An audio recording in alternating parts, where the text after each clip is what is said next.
Chapter 1: The Arrival.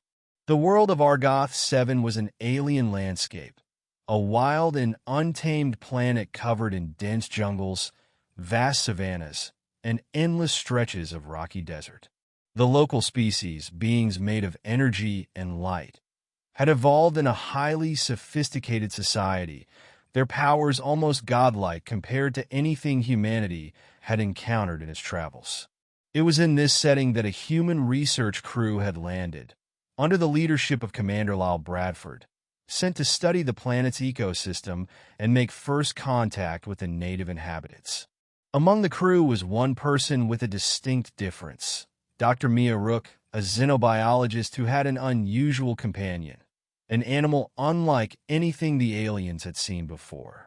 The creature, a small quadrupedal mammal Mia had affectionately named Biscuit, was a curious blend of terrestrial dog and feline, with fur like the softest velvet and large expressive eyes.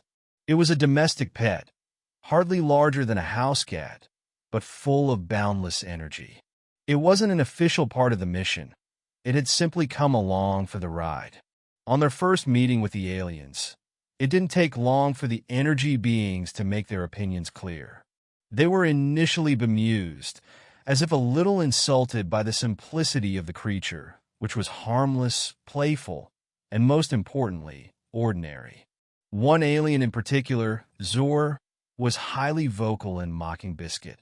"What is this? A pet? It's a ball of fur and playfulness." "How quaint," Zor said, their voice echoing with mockery in the communal chamber.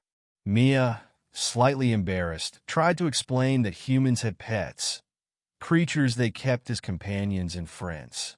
But the alien beings found the idea laughable. "You keep these small, silly creatures around for amusement?" Zor asked, laughing with the others. But Mia didn't care for the mockery. Biscuit was hers, and that was all that mattered. She brushed off their comments, knowing that the aliens, with their ability to manipulate energy and traverse dimensions, had little concept of something as simple and pure as companionship. They were far more advanced than humanity in many ways, but they lacked the warmth that a pet could bring. Chapter 2: The Transformation.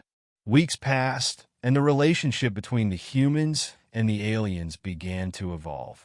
The aliens demonstrated their extraordinary powers, helping the humans to adapt to Argoth 7's difficult environment.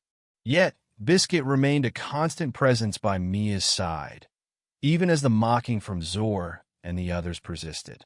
One evening, while the crew and the aliens were gathered in a clearing near their camp, something strange happened. Biscuit had been playing, as usual, chasing after small creatures in the underbrush.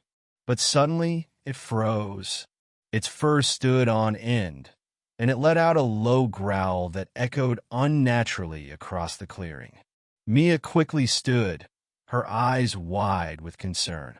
"Biscuit," she called softly, walking towards the creature. It was then that she noticed something different. Biscuit was no longer the small, harmless creature she had once known. Its body had grown, its fur had changed, and its eyes glowed with an eerie, almost sentient intelligence. The aliens, startled by the sudden shift in the creature, watched in stunned silence as Biscuit's transformation continued.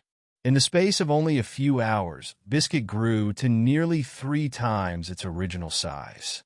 Its muscles became more defined, and the gentle features Mia had known were now hardened, wild, and powerful. Biscuit let out a roar, deep and reverberating, unlike anything it had made before. "What's happening to it?" Mia asked, panic creeping into her voice. Zor, the alien who had mocked Biscuit from the start, stepped forward, his glowing eyes scanning the creature. "This is no normal pet," he muttered. "This is something far more dangerous." Chapter 3: The Fight. The transformation wasn't just physical. Biscuit's new size and strength seemed to amplify its instincts, and the small pet that had once been playful was now a creature of primal power. The aliens, with their advanced abilities, could have easily neutralized it, but something strange happened. As Biscuit looked at the aliens, something deep inside it seemed to recognize them. Mia stepped forward, instinctively calling to Biscuit. "Biscuit, it's okay. You're with me," she shouted, holding out her hand. But Biscuit's eyes were no longer filled with recognition. It snarled at the aliens, its body tensed and ready to fight. The energy beings, all of them powerful and capable of extraordinary feats, hesitated. Biscuit's transformation had exceeded their understanding. Zor, still unsure of how to react, raised his hands and began to manipulate the environment around them, attempting to calm the creature. But Biscuit was faster. With a roar, it lunged at Zor, and within moments, a massive battle had begun. Zor tried to counter the creature with his energy blasts, but Biscuit dodged with incredible agility, using its new strength and ferocity to tear through the air. The scene that followed was a blur of chaos, energy blasts colliding with raw physical power. The aliens, though highly advanced, had underestimated the primal instincts of Biscuit. And Mia? She stood frozen, torn between her love for Biscuit and the danger the creature now posed. "Biscuit, please," she cried out, her voice trembling with fear. "Stop. You're better than this." But Biscuit, now fully transformed into an apex predator, ignored her. It wasn't the same playful creature anymore. It was a force of nature, unstoppable and untamable. Chapter 4. The Revelation. After what felt like hours, the fight came to a halt. Biscuit, exhausted but unscathed, stood over Zor, who had collapsed in a heap, clearly defeated but still alive. The alien had never encountered anything like Biscuit. Its brute force and unrelenting will had overwhelmed him. Mia rushed to Biscuit's side, her heart heavy with emotion. "Biscuit, I'm so sorry," she whispered, placing a hand on the creature's massive head. "I didn't know what this planet would do to you." The aliens, still in shock, stared at the creature. Zor, now sitting up, wiped the dust from his face, still breathing heavily. This thing," he said slowly, still processing the events. "We thought it was just a pet, but it is much more than that. It's not just a creature. It is something beyond us." And that's when Mia realized the truth. Biscuit's transformation wasn't random. It was the result of the unique properties of Argoth 7's environment, a combination of radiation and strange electromagnetic fields that had altered the creature. Biscuit was no longer just a pet. He was a force of nature, an unstoppable being that could challenge even the most advanced aliens. Chapter 5. The Revelation. With the storm clouds slowly dispersing, the group sat around a fire, a newly gained understanding between them. Biscuit, now once again calm but still powerful, sat by Mia's side. The aliens, who had mocked him only days before, now saw him in a new light. No longer a mere pet, but a creature of strength, and perhaps a symbol of human resilience.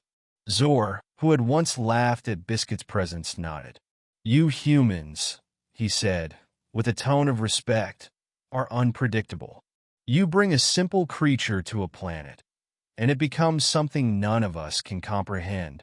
Mia smiled gently, looking at Biscuit. "We don't need to understand everything," she said quietly. "Sometimes, all it takes is love and trust."